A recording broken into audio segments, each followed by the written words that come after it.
Hermanos, pues hoy vamos a continuar con nuestra serie de predicaciones en la carta de Pablo a los Corintios, ¿no? La primera carta de Pablo a los Corintios, así que si tienes tu Biblia a mano, ya puedes ir abriendo. Vamos a seguir en el capítulo 1. He titulado este sermón, hermanos, como La unidad en Cristo, una iglesia indivisible bajo un mismo Señor. Estaremos considerando Primera de Corintios capítulo 1, versículos desde el 10 al 17.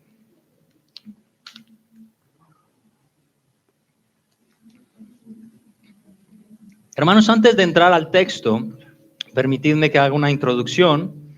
En épocas del Antiguo Testamento encontramos una triste historia llena de traiciones familiares, sed de poder y divisiones de un pueblo que ya de por sí había costado bastante unir. Me refiero al momento en el que Absalón, hijo del rey David, conspiró contra su padre y dio un golpe de estado, arrebatándole su reino, al menos momentáneamente, para luego desembocar en un trágico final. Esta historia de egos y divisiones no ocurrió de la noche a la mañana. En el segundo libro del profeta Samuel, en el capítulo 15, allí, ¿no?, se nos explica que este proceso de conspiración tardó 4 años. Durante 4 años, Absalón intentó ganarse el favor del pueblo y el cariño con lisonjas y falsas promesas. Con gran astucia, hizo pensar al pueblo que su rey David era un hombre demasiado distante, ¿verdad?, mientras que él era un hombre, ¿no?, bien cercano al ciudadano de a pie, ¿no? Nos dice el texto que él se acercaba a las personas para interesarse por sus vidas, para escucharles, para abrazarles y aún para besarles, ¿no? Por supuesto, sus intenciones fueron hacer pensar al pueblo que había una mejor opción de gobierno. Pero esta opción solo ocurriría si Absalón gobernaba, ¿no? De manera que en un acto de descaro y desprecio por su padre y por todo el reino, fue a Hebrón junto con un gran número de hombres y allí se autoproclamó rey de Hebrón. Dice la escritura ahí en el texto en Samuel, en el versículo 12, que la conspiración se hizo bien poderosa y el pueblo seguía a Absalón y aumentaba cada día. De manera que el pueblo fue dividido y cada uno eligió su bando. Por supuesto, hermanos, el desenlace de esta historia fue una auténtica tragedia. Un pueblo dividido, Absalón muerto y un pueblo con mucho dolor y mucha confusión en todos aquellos que lo vivieron. Mis hermanos, es imposible que una familia, una comunidad o un país prospere si no hay verdadera unidad. Es imposible que salga adelante si sus integrantes están divididos en intereses y pensamientos personales. En palabras del Señor Jesucristo, en Mateo capítulo 2 y versículo 25, allí nos dijo el Señor: todo reino dividido contra sí mismo es asolado, y toda ciudad o casa dividida contra sí mismo no permanecerá. Introduzco, hermanos, el sermón de esta mañana de esta manera, porque hoy tenemos que hablar de algo que quizá no es muy agradable, pero que es muy importante que nosotros escuchemos y tomemos el consejo de la Escritura para que juntos como iglesia crezcamos en verdadera unidad y podamos resistir el ataque del enemigo de nuestras almas y de la iglesia, que es Satanás y sus demonios. De manera, hermanos, que necesitamos crecer juntos, como un pueblo unido, como una piña, como una comunidad de fe que está en una misma barca y rema en el mismo sentido y con los mismos intereses, ¿sí? Leamos pues el texto que tenemos para hoy, el que corresponde, Primera de Corintios, capítulo 1, versículos desde el 10 hasta el 17. Dice: os ruego pues, hermanos, por el nombre de nuestro Señor Jesucristo, que habléis todos una misma cosa y que no haya entre vosotros divisiones, sino que estéis perfectamente unidos en una misma mente y en un mismo parecer. Porque he sido informado acerca de vosotros, hermanos míos, por los de Cloé, que hay entre vosotros contiendas. Quiero decir, cada uno de vosotros dice: yo soy de Pablo, y yo de Apolos, y yo de Cefas, y yo de Cristo. ¿Acaso está dividido Cristo? ¿Fue crucificado Pablo por vosotros? ¿O fuisteis bautizados en el nombre de Pablo? Doy gracias a Dios que a ninguno de vosotros he bautizado sino a Crispo y a Gallo, para que ninguno diga que fuisteis bautizados en mi nombre. También bauticé a la familia de Estéfanas. De los demás no sé si he bautizado a algún otro. Pues no me envió Cristo a bautizar, sino a predicar el evangelio, no con sabiduría de palabras, para que no se haga vana la cruz de Cristo. Hasta ahí nuestro texto de hoy. Hermanos, hace un par de semanas en la introducción a esta carta, en el capítulo 1, en los primeros versículos, expusimos la estructura de esta carta y la manera en que está dividida. Dijimos que 1 Corintios se divide en 5 secciones principales, abordando 5 problemas primordiales que luego se causarían en otros diversos problemas y de los cuales obtenemos enseñanzas para tratar con ellos. No solo a nivel de iglesia, sino también a nivel personal, a nivel familiar. Y en estos primeros 4 capítulos estaremos observando el gran problema de las divisiones en la iglesia y otros asuntos. ¿Cómo podemos luchar con las divisiones? No solo en la iglesia, también en nuestra propia familia. Como dije, hermanos, el tema no es muy agradable, pero es necesario que lo estudiemos porque el peligro de las divisiones es real. Y es real en una comunidad como esta. De hecho, es algo que el enemigo de esta iglesia y de nuestras almas desea ver con todo su ser. Que estemos divididos, cada uno apartado del otro, en desamor, cada uno remando hacia su propia dirección. Así que introduzco esta parte con una pregunta. ¿De dónde surgen los pleitos, los problemas y las discusiones en las relaciones humanas? ¿Cuál es el origen de ello? Bueno, la palabra de Dios es bien explícita en enseñarnos de dónde surgen los pleitos y las divisiones. Santiago capítulo 4, versículos 1 y 2. ¿De dónde vienen las guerras y los pleitos entre vosotros? ¿No es de vuestras pasiones, las cuales combaten en vuestros miembros? Codiciáis y no tenéis, matáis y ardéis de envidia, y no podéis alcanzar. Combatís y lucháis, pero no tenéis lo que deseáis. Te lo leo en una versión un poco más actual, la Nueva Traducción Viviente. ¿Qué es lo que causa las disputas y las peleas entre ustedes? ¿Acaso no surgen de los malos deseos que combaten en su interior? La respuesta es clara, mis hermanos. Todo conflicto humano surge en el fondo de nuestro corazón. Ahí está el problema. En los malos deseos que combaten en nuestro interior. Y luego el Señor Jesús también lo dijo en Mateo capítulo 7 y versículos del 21 al 23. Dijo, porque de dentro del corazón de los hombres salen los malos pensamientos, los adulterios, las fornicaciones, los homicidios, los hurtos, las avaricias, las maldades, el engaño, la lascivia, la envidia, la maledicencia, la soberbia, la insensatez. Todas estas maldades de dentro salen y contaminan al hombre. De manera, mis hermanos, que el asunto de los pleitos y las divisiones, los malos entendidos, no es solo una cuestión en la que está implicada Satanás, sino nuestro propio corazón, nuestro remanente de maldad que hay aún en nosotros. Sí, aún en el de los cristianos, aún en el de los cristianos. Aún en nuestro corazón hay un remanente de maldad que tiende a la discordia y al interés personal, antes que al acuerdo y al beneficio general de la comunidad.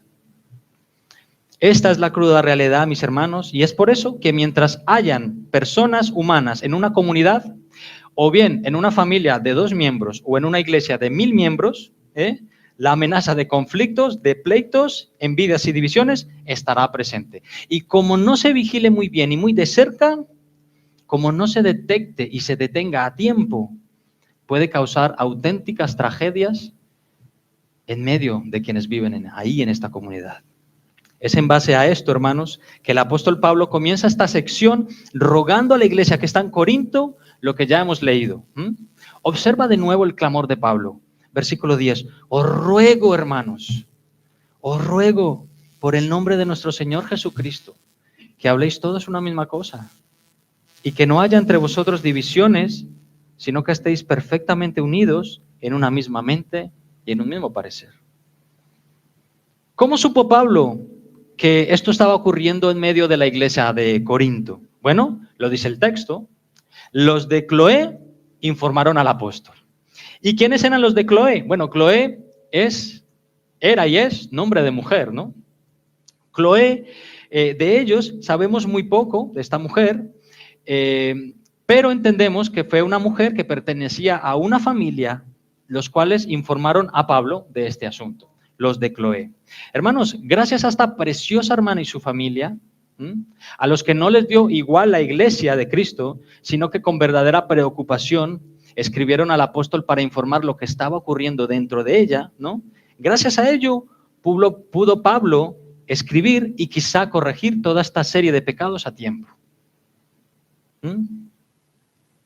Y solo por abrir un paréntesis, hermanos, mira qué importante es que estemos atentos los unos de los otros, atentos, en verdadero interés y en amor.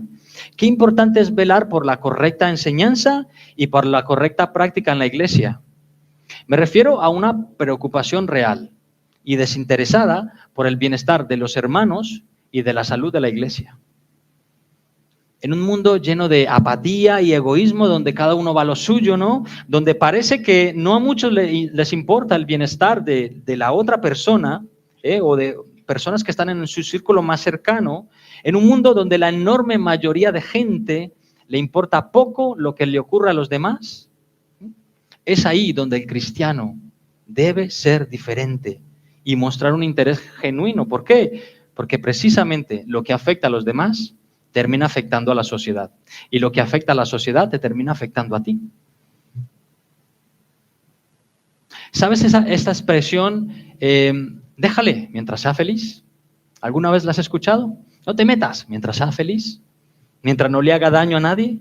Mira, las personas que dicen frases como estas, yo estoy convencido que parecen preocuparse por la felicidad del otro. Pero la verdad es que le da bastante igual. ¿Sabes por qué? Porque así no tiene que lidiar con su problema, así no tiene que ni apoyarle ni echarle una mano si hiciera falta. Déjale, mientras seas feliz y no le haga daño a nadie. Mira, hace unos años estuve con un compañero de trabajo viviendo unos meses y 3 años después nos volvimos a ver. En aquel entonces él estaba saliendo con una chica, estaba en una relación, pero recuerdo que él sufría un poco porque decía que ella no le quería, que le costaba, ¿no?, sacarle el cariño. Y 3 años después vi a este hombre hecho polvo, demacrado, triste, y le pregunté qué ha pasado. Pues nada, al final con esta chica lo intenté mucho, la quería mucho, ya no me quería y me dejó. Entonces me entregué al alcohol y se le notaba. Tenía una vida bastante triste. Así que bueno, yo intenté, pues tú ante esa situación, ¿qué haces? Pues no sé cómo puedo ayudarte, bueno, tienes que intentar dejar el alcohol, mira que te está haciendo daño, ¿no? Pues todo lo que tú le dirías a una persona que está pasando por esta situación. Y tenía un compañero al lado que dijo exactamente esta misma frase: déjale mientras sea feliz, tú no deberías entrometerte, déjale, si lo lleva bien de esta manera. ¿Cómo que lo lleva bien? ¿Pero no estás viendo que está hecho polvo? Que precisamente no es feliz, está sumergido en una tristeza que intenta sepultar con el alcohol, ¿no? Déjale mientras sea feliz. Hermanos, es importante velar por la salud espiritual, física y emocional de nuestros seres queridos, de nuestros amigos y de nuestros hermanos en la fe. Es muy importante. ¿Qué era lo que le importaba a Cloé? Con bastante seguridad era informar al apóstol para recibir ayuda, porque desde luego los problemas estaban siendo tan grandes que ya no había quien parara esto, ¿no? Estoy convencido de que lo que motivaba a Cloé no era el hecho del chisme y de esperar a ver cómo se desarrolla la situación. No voy a escribir a Pablo para que venga a ver qué pasa aquí, ¿no? Como si fuera esto una novela. No creo que esa fuera su actitud, ¿eh? Pero nuestra naturaleza caída, hermanos, tiende al chisme. Algunos quizá informan con esa intención. Voy a llamar a este para ver qué pasa. No con el deseo de restaurar la situación, ¿eh? Lo que motiva a algunas personas no es realmente la restauración y la unidad, sino tener algo que decir. Comidilla, ¿verdad? Comidilla en la boca que en vez de construir, destruye. No sé si conoces a personas así. Bien, ahora bien, cerramos ya el paréntesis, volvemos al texto. Dice el apóstol, os ruego, hermanos, por el nombre de nuestro Señor Jesucristo, que habléis todos una misma cosa y que no haya entre vosotros divisiones, sino que estéis perfectamente unidos en una misma mente y en un mismo parecer. Hermanos, lo que quiere enseñarnos el Espíritu Santo a través de la pluma de Pablo no es otra cosa más que la unidad que debe haber entre aquellos que pasamos a formar parte de la familia de Dios. Y digo unidad y no uniformidad, porque son dos cosas distintas. Mirad, en la uniformidad no hay generalmente libertad de elección, ¿no? Todos deben ser idénticos en la uniformidad. Deben pensar exactamente lo mismo, deben hablar de la misma manera, deben expresarse con las mismas palabras, ¿eh? En la uniformidad lo que se pide son copias exactas de lo que se quiere. Algo que nos podría ayudar a ilustrar esto, pues son los uniformes, ¿no? El uniforme que te dan en la empresa, el uniforme que te dan en un equipo de baloncesto, en la policía o en un colegio, ¿no? Tiene como fin que todos se vean iguales, ¿sí o no? Esa es la intención del uniforme, ¿no? En un equipo de fútbol todos van exactamente iguales, menos el portero, ¿no? Ya la está liando ahí el portero, ¿no? Siendo el diferente, ¿verdad? Pero quiero decir, hermanos, en un sentido, por supuesto que Dios desea la uniformidad en cuanto a lo que es verdadero y lo que Él ya nos ha revelado en su palabra. En este sentido, todos deberíamos pensar exactamente igual en todo aquello que es fundamental para nuestra fe. Todos deberíamos creer exactamente lo mismo en cuanto a que Dios es el creador de todo lo que existe. Deberíamos pensar exactamente todos que Jesús es el Hijo de Dios, que la palabra de Dios no contiene errores, que no hay salvación fuera de Cristo. Deberíamos pensar exactamente iguales todos en cuanto al diseño de Dios para la familia, etcétera, etcétera. Lo revelado en su palabra. ¿De acuerdo? En cuanto a estas cosas, el pensamiento debe ser uniforme. Pero luego hay otras cuestiones secundarias, ¿no? En las que se pueden tomar decisiones con libre conciencia, ¿verdad? Esto de si comes morcilla o no, de si piensas o no que Melquisedec es una teofanía de Cristo, de si en la Santa Cena debe usarse la misma copa para todos o vasitos desechables, ¿eh? Sobre estos asuntos, hermanos, podemos tener diversidad de opiniones, diferentes opiniones, sin debilitar nuestra unidad, ¿de acuerdo?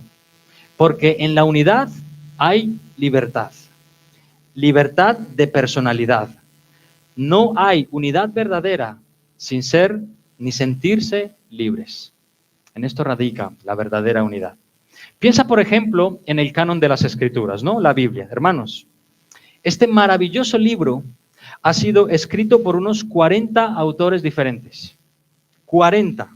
Entre ellos tú encuentras a patriarcas, a reyes, funcionarios reales, sacerdotes, médicos, pescadores, todos muy diversos en diferentes épocas, ¿verdad? En un periodo de más o menos 1500 años, ¿no? Y todos ellos escribieron siendo inspirados por el mismo Espíritu Santo, y aunque tú puedes ver claramente que cada uno escribió con su propio estilo, con su propia personalidad, con su lenguaje, ¿verdad? En este libro tú no encuentras errores. Hay una perfecta unidad en todo este libro. A pesar de, mira, la cantidad de diferentes personas que lo escribieron. Todos y cada uno de ellos reman en la misma dirección, apuntan al mismo blanco. Cristo, el Mesías, Jesús de Nazaret. De ahí que Pablo ruegue a la iglesia, así como a nosotros, que estéis perfectamente unidos en una misma mente y en un mismo parecer. Amén. Mira cómo lo diría el apóstol Pablo en otra de las cartas que escribió. Mira cómo se lo dijo a la iglesia de Éfeso. En la carta a los Efesios, capítulo 4, versículos del 1 al 6, perdón. Yo pues, este es Pablo escribiendo desde la cárcel, preso en el Señor, os ruego que andéis como es digno de la vocación con que fuisteis llamados, con toda humildad y mansedumbre, soportándoos los unos a los otros en amor, solícitos en guardar la unidad del Espíritu en el vínculo de la paz. Un cuerpo y un espíritu, como fuisteis también llamados en una misma esperanza de vuestra vocación. Un Señor, una fe, un bautismo, un Dios y Padre de todos, el cual es por todos y en todos. Solícitos, hermanos, en guardar la unidad del Espíritu. ¿Qué significa solícito? Bueno, solícito quiere decir afanoso, diligente o esmerado, ¿no? En velar a toda costa por la unidad de la familia de fe, ¿no? Como si se tratara de un solo cuerpo, de un mismo cuerpo. Y hermanos, esta analogía a mí de verdad me encanta. El comparar el cuerpo o la iglesia con el cuerpo de Cristo. Un cuerpo cuya cabeza es el Señor Jesucristo. Y el cuerpo somos todos nosotros, que nos distribuimos en los diferentes miembros del cuerpo, ¿no? Si, por ejemplo, hermanos, mi cerebro le da la orden a mi pie derecho de que se mueva y se mueve mi mano izquierda, tengo un problema. Mi cuerpo no está obedeciendo al cerebro. No hay una conexión, necesito ir al médico y que me lo miren, ¿no? Pero en un cuerpo que funciona armoniosamente en unidad, la cabeza manda y el cuerpo responde. Y es precioso que consideremos esta analogía porque en el cuerpo humano cada parte está profundamente interesada en las otras partes, ¿verdad? Para que les vaya bien, para que sean protegidas y estén sanas, ¿no? Cada parte del cuerpo cuida a la otra. Me encanta esa analogía, ¿no? Imagínate que tú vas caminando por casa con un hambre de esas que te comerías un mamut ahora mismo y vas descalzo y antes de llegar a la cocina te das con el dedo meñique del pie en la mesa. ¡Buah! Tú vas ahí y tu cuerpo te dice comer, comer, comer, pero en el momento en que te pasa eso, ¿qué dice tu cuerpo? ¿Pasamos del dedo pequeño y seguimos yendo a la cocina a comer? No, porque te duele muchísimo. Ahora todo tu cuerpo cambia de prioridad, ¿no? Si bien la prioridad antes era comer, ahora la prioridad es proteger al dedo meñique y todo el cuerpo colabora en proteger a ese pequeñito dedo que está ahí al final de tu pie, ¿no? Mira cómo se preocupa, cómo colabora el cuerpo. Tus manos se ocupan de abrazarle y masajearle. Tu espalda se ocupa de aguantar tu peso mientras te retuerces en el suelo de dolor. Tus conductos lagrimales colaboran proveyendo un par de lagrimillas de dolor para que tus ojos no lloren en seco, ¿verdad? Y así, hermanos, todo el cuerpo en unidad trabaja para intentar aliviar el dolor del dedo pequeño. La boca no le dice al dedo, dedo torpe inútil, mejor estaría yo sin el dedo meñique. En cuanto pueda, te voy a amputar para que nunca más me dé un golpe en la mesa. Eso jamás se lo diría a la boca, ¿verdad? Me aseguraré de nunca más sufrir un golpe de estos. Voy a amputarte. No. En ese momento no existe el juicio destructivo, hermanos. Solo existe cuidado y consuelo. Yo estuve leyendo un poco sobre la anatomía del pie, porque algunos decían que vamos a evolucionar de tal manera que perdamos algunas partes del cuerpo, los dedos meñiques, que no valen para nada, pero para sorpresa de estas personas que piensan así, el dedo pequeño, el meñique, es importantísimo para la estabilidad del cuerpo. De hecho, decía este estudio que hay personas que tienen ese dedo amputado por diferentes circunstancias, ¿no? Y que han tenido bastantes problemas de inestabilidad, de dureza, de callos y de lesiones, ¿no? Entonces, es importante, en ese momento no existe el juicio destructivo, solo existe el cuidado y el consuelo. Mira, si hay algo que a mí personalmente, hermanos, me gusta bien poco, personalmente, es el machacamiento de las personas cuando han cometido un error por torpeza o por descuido, ¿no? Imagina que tu hijo, estáis sentados en la mesa y tu hijo hace un movimiento, está contento y a lo mejor hace así y tira al agua ha sido torpe, ha sido un movimiento descuidado, ¿no? Es muy poco edificante que tu primera reacción con tu hijo sea, te lo dije, ya lo has hecho otra vez, es que eres torpe, es que no vales para nada, siempre igual. Eso no edifica nada, en lo absoluto. No, deja de machacar a tu hijo que ya lo está pasando bien mal porque la ha liado en la mesa, ha mojado todo el mantel, yo qué sé. Deja a tu hijo que ya la está pasando bien mal, corre por un trapo, corre por la fregona, seca el agua, ponle un poco más de agua en el vaso y aléjalo un poco para que no lo tire otra vez. Aprovecha el momento para mostrar a tu hijo gracia y entrénale. Entrénale. Cariño, coge el vaso 3 veces, por favor, y vuélvelo a poner ahí. Entrenamiento, no machacamiento. Muestras gracia y amor hacia tu hijo. O en el trabajo, o en el instituto, por ejemplo, en la universidad, ¿no? Se cae un compi por ahí que va con libros o con herramientas, yo qué sé, con lo que sea. Y la tendencia humana es a burlarte de tu compañero. Mírale qué torpe, es que qué tonto es, otra vez, todos los días igual. No, ayúdale a levantarse, recoge, ayúdale tú a recoger lo que se le ha caído. No hace falta que le machaques por su torpeza, de verdad. Ya se siente bastante mal con el ridículo que está pasando por haberse caído delante de todos, como para que tú, siendo cristiano, ¿no?, estés ahí también machacando. Aprovecha ese momento para mostrar gracia y amor cristiano. Amén. Así funciona un cuerpo en unidad. Cada parte del cuerpo vela y protege a los demás. De hecho, ese es el mismo argumento que Pablo más tarde va a utilizar 12 capítulos después en esta misma carta, en 1 Corintios capítulo 12. Ya pasaremos por allí el año que viene seguramente. Fíjate lo que dice Pablo, y es un texto un poco prolongado, pero quiero leerlo todo. 1 Corintios 12, del 12 al 26. Porque así como el cuerpo es uno y tiene muchos miembros, pero todos los miembros del cuerpo, siendo muchos, son un solo cuerpo, así también Cristo. Porque por un solo espíritu fuisteis bautizados en un cuerpo, sean judíos o griegos, sean esclavos o libres. A todos se nos dio a beber de un mismo espíritu. Además, el cuerpo no es un solo miembro, sino muchos. Si dijere el pie, porque no soy mano, no soy del cuerpo, ¿por eso no será del cuerpo? Y si dijere la oreja, porque no soy ojo, no soy del cuerpo, ¿por eso no será del cuerpo? Si todo el cuerpo fuese ojo, ¿dónde estaría el oído? Si todo fuese oído, ¿dónde estaría el olfato? Mas ahora Dios ha colocado los miembros, cada uno de ellos, en el cuerpo como Él quiso. Porque si todos fueran un solo miembro, ¿dónde estaría el cuerpo? Pero ahora muchos son los miembros, pero el cuerpo es uno. Ni el ojo puede decir a la mano, no te necesito. Ni tampoco la cabeza a los pies, no tengo necesidad de vosotros. Antes bien, los miembros del cuerpo que parecen más débiles son los más necesarios.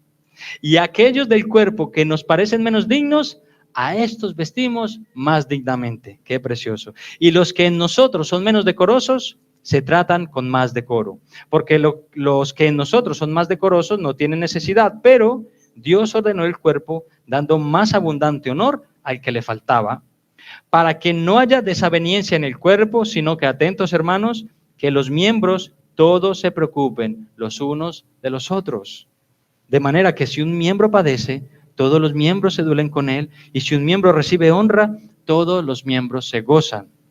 Vosotros, pues, sois el cuerpo de Cristo y miembros cada uno en particular.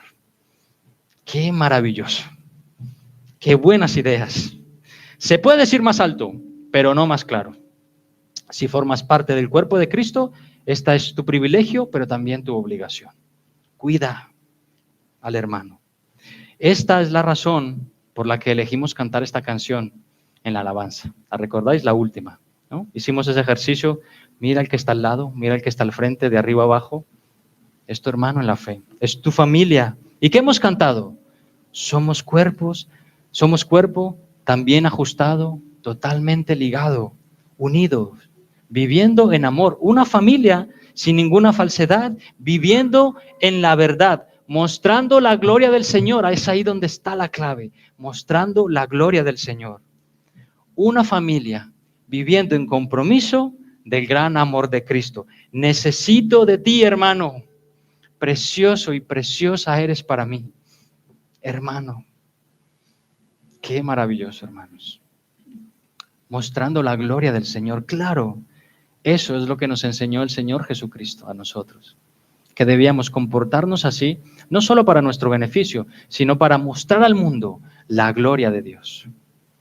En Juan capítulo 17 y versículo 21, Jesús dijo, para que todos sean uno. En esta ocasión está orando Jesús al Padre y le pide, Señor, para que todos sean uno, como tú, oh Padre, estás en mí y yo en ti, que también ellos estén en nosotros para que el mundo crea que tú me enviaste.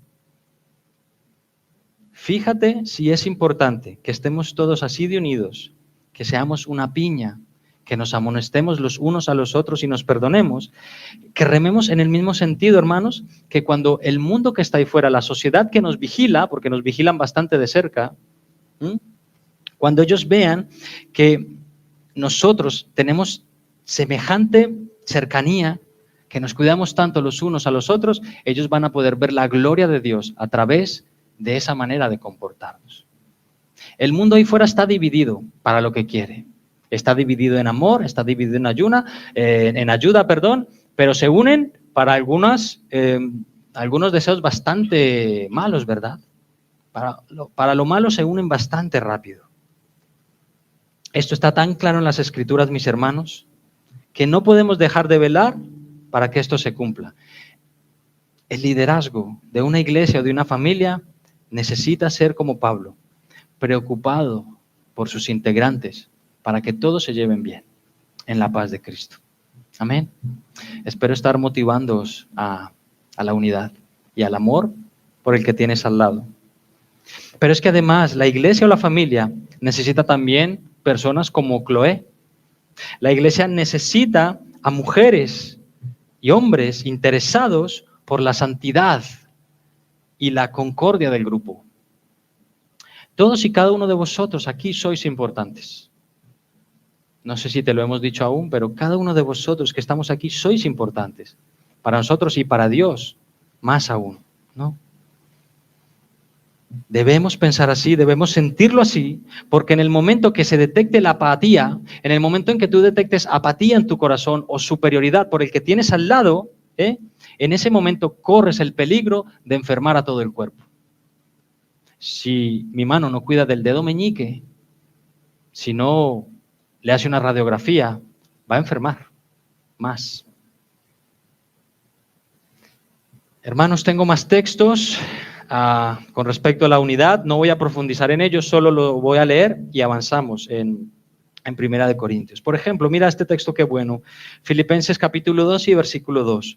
Por tanto, si hay alguna consolación en Cristo, si algún consuelo de amor, si alguna comunión del Espíritu, si algún afecto entrañable, si alguna misericordia, completad mi gozo sintiendo lo mismo, teniendo el mismo amor, unánimes, sintiendo una misma cosa. Nada hagáis por contienda o vanagloria, antes bien con humildad, estimando cada uno a los demás como superiores a él mismo, no mirando cada uno por lo suyo propio, sino cada cual también por lo de los otros. ¡Oh, qué difícil es eso, hermanos! Estimar a mi hermano como superior a mí. ¿Sabes qué pasa cuando tú estimas a tu hermano como superior a ti? Que le sirves mejor, que estás atento. Pero cuando eres tú quien se ve superior, tú esperas que te sirvan a ti. Y eso no fue lo que nos enseñó el Señor Jesús. Mira este otro texto, Romanos 15:5. Pero el Dios de la paciencia y de la consolación os dé entre vosotros un mismo sentir según Cristo Jesús, para que unánimes a una voz glorifiquéis al Dios y Padre de nuestro Señor Jesucristo. De nuevo, este es el objetivo de la unidad, glorificar juntos y mejor al Dios en el que creemos. Sí, hermanos, está en juego la gloria y el honor de Dios. ¿Recuerdas la alabanza, no? Lo he dicho, mostrando la gloria del Señor. Bien. ¿Queda claro, iglesia? Espero que sí. Bien, pues por eso he decidido, dedicarle un buen tiempo de la predicación a este asunto, porque, hermanos, una casa, un reino o un pueblo dividido contra sí mismo no prosperará. Una comunidad que no vela por la unidad es una comunidad débil a la que el enemigo puede entrar fácilmente a sembrar cizaña y a destruirla. Una comunidad que no vigile eso termina cediendo ante el carisma de Absalón. Llegan así aquí los Absalones, ¿verdad? Y empiezan con sus lisonjas, y lo terminarás autoproclamando rey. Y no va a tardar en dividirse y sufrir las consecuencias, ¿de acuerdo? Hay que cortar de raíz los posibles focos de murmuración y división. ¿No? Imagina que hay una hermanita, ¿no? Que al final del culto empieza a decirle a otra hermanita, fue el pastor, ya lleva 3 semanas que ni me mira ni me saluda. Y de repente hay un tercer hermano que se junta, ¿a que sí? A mí tampoco. ¿De verdad? Lleva, oye, que ni me mira, ¿eh? ¿No? Al final lo que tienes es, hay un pequeño foco de murmuración por una tontería como esa, ¿verdad? ¿Mm? ¿Qué tal si en vez de hacer eso, empezar a murmurar, te acercas al pastor y dice, oye, pastor, es que llevas 3 semanas sin saludarme? Y yo te diré, ay, perdona, es que al final yo intento llegar a la puerta a saludar, pero me retienen por aquí, por allí. Lo siento, perdóname, de verdad. A partir de ahora vas a ser tú la primera persona a la que salude, ¿vale? ¿Veis qué sencillo? Hemos eliminado la murmuración, hemos eliminado un foco a tiempo y estamos todos en paz y tranquilos, ¿no? Esto lo digo para mí, para el pastor Marcos, ¿verdad? Qué sencillo es a veces. Bien, dicho esto ahora, vamos a dedicar el tiempo que nos queda, 1 hora y media más o menos, a considerar, hermanos, esto es una broma, ¿vale? Que nadie se lo tome literal, porque a veces pasa, ¿vale? Vamos ya a la parte final. Vamos a dedicar el tiempo que nos queda a considerar el problema que desencadenó la falta de unidad, por preferencias injustificadas en cuanto a los líderes de la iglesia. No, allí en Corinto se estaban ya juntando grupitos con predilecciones por algunas personas. Allá había como 4 grupitos, como 4 partidos políticos dentro de una misma iglesia, la misma comunidad. En primer lugar, los de Pablo, ¿no? Ahí en el versículo 12. Los de Pablo. Por un lado, estaban los que decían, mira, yo soy seguidor de Pablo. Oye, mira, es que Pablo es el fundador de la iglesia. ¿Cómo no vamos a preferirle a él si mira cuánto ha sacrificado su vida y su cuerpo por fundar esta iglesia? Mira cuánto sacrificio ha hecho por nosotros. Considera la historia de Pablo, Si es que Pablo era un fariseo de pies a cabeza y él tuvo un encuentro personal con Cristo y se convirtió y luego comenzó a ser el misionero más espectacular de la época, ¿no? Mira a Pablo, cuántas iglesias ha plantado ya Pablo. Yo me quedo con Pablo, ¿no? Ahí ese grupito, los de Pablo. Luego los de Apolos, no, si lo de Pablo está muy bien, pero ¿quién como Apolos? Mira, Apolos estudió en Alejandría, ¿sabes? En Alejandría, el centro cultural y científico del mundo antiguo, allí en Egipto. Apolos era un teólogo impresionante, ¿sabes? ¿Le has escuchado predicar a Apolos? Sí, tiene un poder de oratoria tremenda, ¿sabes? Desde que Apolos tuvo contacto con Priscila y Aquila y mejoraron su teología, pues, escuchar a Apolos es una pasada. Tiene un versículo para cada asunto de la vida. Yo elijo a Apolos. Y luego los de Cefas, tercer grupito. Cefas es Pedro, ¿vale? Es la misma persona, Pedro el apóstol. A ver, mis hermanos, si lo que decís está muy bien, si es que yo quiero mucho a Pablo y a Apolos, les quiero mucho, de verdad. Pero es que Pedro estuvo con Jesús 3 años, ¿sabes? No lo olvidéis. Pedro es un apóstol de verdad. Porque de otras cosas, hermanos, abro un paréntesis, en esta misma carta, Pablo más tarde va a responder al hecho de que muchas personas no le consideraban un apóstol auténtico, porque no estuvo entre los 12, ¿de acuerdo? Cerramos el paréntesis. Pedro ha caminado sobre el mar. Pedro ha hecho un montón de milagros. ¿Sabes qué se dice de Pedro? Que aún su sombra sanaba a los enfermos. Pedro ha hecho un montón de milagros. Y si yo tengo que elegir a alguien, me quedo con Cefas, con Pedro. Ahí hay 3 grupitos. Y luego, el cuarto grupito, los de Cristo, ¿no? Luego estaban los que aparentemente estaban en lo correcto. Y hermanos, digo aparentemente, porque pudiera ser que solo fuera un grupito de espiritualoides que decían preferir a Cristo, pero con cierta indiferencia, ¿no? Ay, vosotros sois muy carnales, yo me quedo con mi Cristo, pero realmente les daba igual. Pudiera ser, hermanos, que este grupo sí estuviera sinceramente del lado de Cristo, del Señor Jesús. Pero es ahí donde el apóstol quiere apuntar y pregunta, ¿está dividido Cristo? No. ¿Cómo decís pues que unos que sois de Pablo y otros de Apolos y otros de Pedro? Estáis muy equivocados, mis hermanos. Si vais a elegir a alguien, que ese sea Cristo. Da igual si yo os he bautizado. Yo no sé a quién he bautizado. Creo que bauticé a Crispo, a Gallo, no me acuerdo quién más. Pero es que el Señor no me ha enviado a mí a bautizar. Me ha enviado a predicar la palabra. ¿Está dividido Cristo? No. Si Apolos os ha enseñado teología, vale. Pero vosotros debéis preferir a Jesús. Si vais a preferir a alguien, que sea a Cristo. ¿Recordáis los versículos del 4 a 9 que estuvo predicando el pastor Marcos? En cada uno de estos versículos, Cristo, Cristo. Cada versículo contenía la palabra, el nombre de Jesús. Estos hermanos de Corinto están siendo atraídos por la personalidad o el carisma o los dones de los líderes, están siendo atraídos por los líderes en vez de concentrar su atención en Jesús para conservar la unidad. Y es por esto, hermanos, y esto es muy peligroso, que este puede ser el origen esto me lo ha apuntado, denominacionalismo. Denominacionalismo. Estaba practicándolo en casa porque dije, me voy a equivocar seguro. Esto es muy peligroso. Esto puede ser el origen del denominacionalismo. ¿Cómo me gusta más como predica Apolos? ¿Cómo me gusta más como predica Pablo? Entonces, como me gusta más Apolos, a partir de ahora los apolistas, a partir de ahora los pablistas. No, que no. Pablo ha nombrado 10 veces a Jesús en los primeros 10 versículos del capítulo 1, para que quede bien clarito. Cristo, Cristo y solo Cristo. Y es que mientras yo meditaba en esto, hermanos, veo cómo es esa tendencia humana que está en nosotros y tendemos a las preferencias. Todos nosotros aquí tenemos una preferencia por algo o por alguien. Y es fácil caer en ello. En la iglesia o en casa, cuando tú muestras una preferencia desmesurada por alguien, terminas haciéndole daño a los otros. Si tú tienes 3 hijos y uno es la niña de tus ojos y los otros 2 hermanos lo ven, terminas haciendo daño, ¿no?, a quien no lo es. Entonces, no está mal sentir preferencias, pero cuidado, ¿no?, con exponerlo de esa manera. Y puede ser que te guste o resaltes algunas virtudes de algunos hermanos más que de otros, ¿vale? No hay problema, no hay nada malo en eso. Pero de ahí, de la preferencia, llevar al punto de favorecerle más que a otros, esto es muy peligroso, cuidado. Yo estaba recordando mi discurso en mi ordenación al pastorado el año pasado.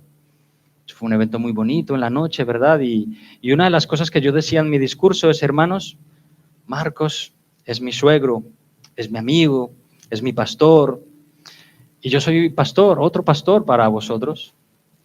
Si empezáis a notar preferencias, no las digáis, guardadla en vuestro corazón y apuntad a Cristo, ¿no? Y os dije, si alguien tiene una preferencia, yo qué sé, me gusta más cómo predica Marcos, o me gusta más el pastor Gerson porque solo predica media hora, ¿no? No lo digáis, guardadlo en vuestro corazón y apuntad a Cristo, ¿de acuerdo? Hermanos, como el apóstol Pablo, lo que deseamos no es que nos mires a nosotros, sino que mires a Cristo, quien es tu Salvador y el único que puede llevarte a ser pleno, a sentir verdadera dicha, gozo y salvación. Amén. Hermanos, y esto ya es el final, yo he titulado esta predicación como La unidad en Cristo, una iglesia indivisible bajo un mismo Señor. Eso es lo que deseamos, que estemos todos unidos en amor, que seamos indivisibles y todos juntos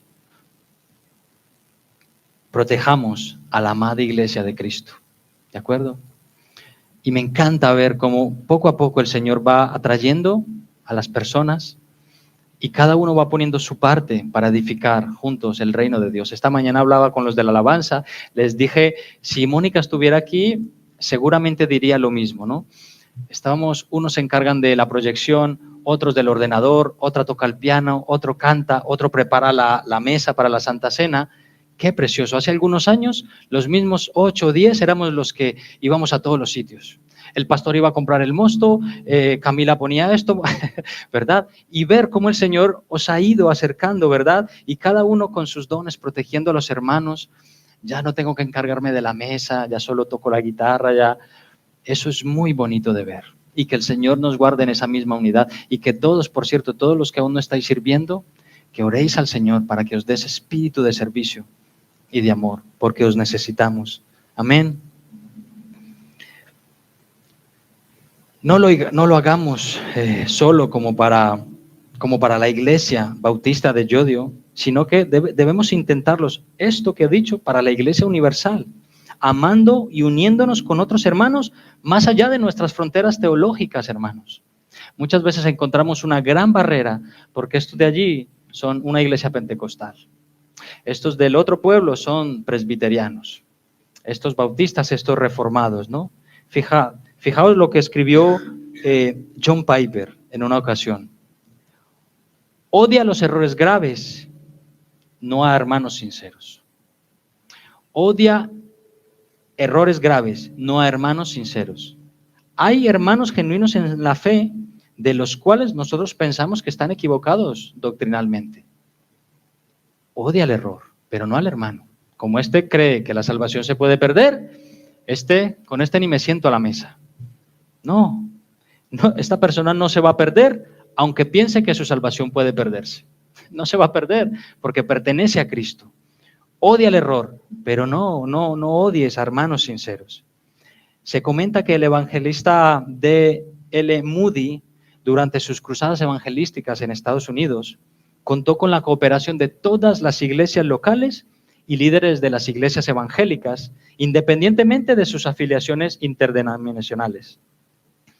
A Moody, se dice, no le importaba la denominación que una persona profesara, solo quería que se escuchara el mensaje de Cristo. Y el resultado, más de 100 millones de personas escucharon el evangelio predicado claramente durante su vida. ¡Wow! Impresionante. Hermanos, a nosotros nos interesa dejar bien clara nuestra denominación y nuestras convicciones doctrinales. Por eso estudiamos, por eso las enseñamos a la iglesia. En eso lo tenemos muy claro, esa es nuestra personalidad, pero que esto no nos impida colaborar con otros hermanos para la expansión del reino de Cristo. ¿Bien? Todos juntos debemos proclamar que Jesús es el Señor, que no hay salvación fuera de Cristo y todo aquel que se acerque a su presencia será salvo. Amén. Ánimo, iglesia. Velemos juntos en unidad, porque así seremos una iglesia indivisible bajo un mismo Señor. Vamos a orar. Señor, Padre, queremos en primer lugar darte muchas gracias por enseñarnos de nuevo a través de tu preciosa palabra que somos un cuerpo del cual tú eres la cabeza, Jesús. En ocasiones quizá hemos cometido terribles errores contra tu cuerpo, Padre, contra el cuerpo de tu Hijo, mejor dicho. No hemos pensado amorosamente, sino egoístamente. Hemos pensado que la iglesia está allí para servirme, cuando tú nos diste un ejemplo de todo lo contrario. Sea como fuera, Señor, perdónanos. Ayúdanos a hermosear a la novia de tu Hijo. Ayúdanos a colaborar juntos como un pueblo, como una piña, unidos en amor, para hermosear a tu novia. Y confiamos que ella salvará a los perdidos. Señor, danos unidad, porque el enemigo de nuestras almas está al acecho y nuestro corazón tiende al egoísmo. Por favor, te lo pedimos. Ayúdanos a amarnos hoy. Hoy vamos a estar comiendo juntos, Señor. Qué buena oportunidad para demostrarlo. Gracias, Señor, por tu palabra, por tu enseñanza, por los méritos de Cristo. Te damos las gracias. Amén.